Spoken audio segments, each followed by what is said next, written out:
Thank you for being here today. I want to talk about the costs of war. The costs of war include caring for our veterans.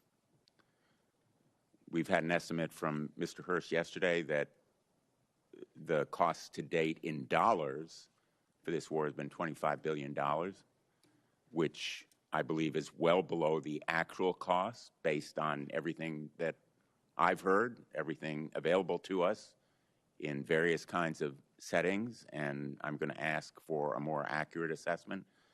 But we also know that about 400 service members have been wounded as a result of this war. When they retire, when they come home, their retirement pay will be docked dollar for dollar for every disability benefit dollar they receive. Secretary Hegseth, I'd like your commitment that you will support the Major Richard Starr Act that will eliminate this wounded warrior tax. I'm sure you're familiar with it. Tens of thousands of servicemen and women now are reduced in their retirement pay literally for every dollar of disability benefits they receive. Well, I appreciate your focus on this issue, and I will tell you of the, you mentioned roughly 400 that have been injured. Thankfully, over 90% are returned to duty. But that doesn't mean they wouldn't have a residual challenge. And we're tracking that at point of injury to ensure that that is noted, even though they're returned to duty. But what I'd like is your commitment that you will support the Major Richard Starr Act. As I have said in the past to other organizations, we support the Richard Starr Act. Thank you. On the issue of cost, Mr. Hurst, does that $25 billion estimate include all of the costs in terms of damage to our bases, the need to replace planes and munitions, and the costs of injuries to our servicemen and women?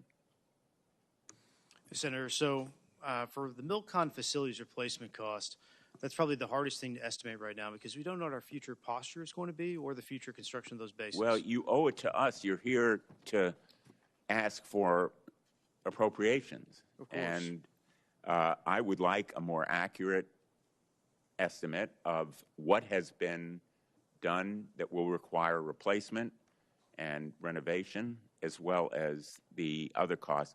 And I think $25 billion is probably less than half, maybe less than a quarter of the total cost of war, which is the reason why the supplemental request is much higher. So I think you owe it to the American people to give us the straight talk about what the costs have been. Mr. Secretary, I know you have characterized this war as an astonishing military success, to use your words yesterday.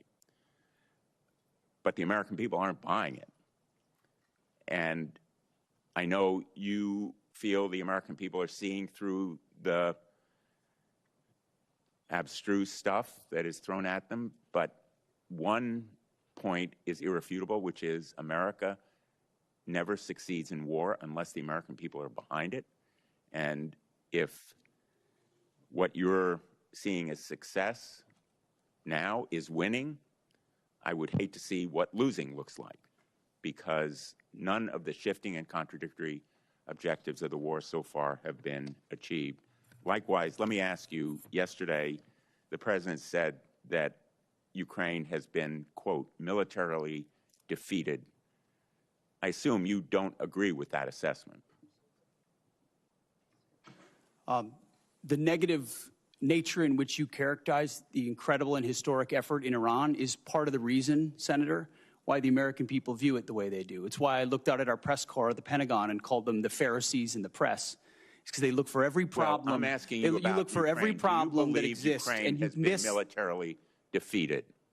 You miss the I would plank. submit, based on my 9 trips to Ukraine, That is a false narrative that the president's We are buying 2 from months Vladimir into a Putin. I historic hope that military success in Iran, and will you want to call it a dispute it defeat. And it's because defeatist Democrats it like is you the that people cloud of the mind of the Ukraine American who are people fighting and for their would otherwise survival, fully support fight no preventing help Iran from having a the nuclear weapon. administration, and they are bravely fighting our fight.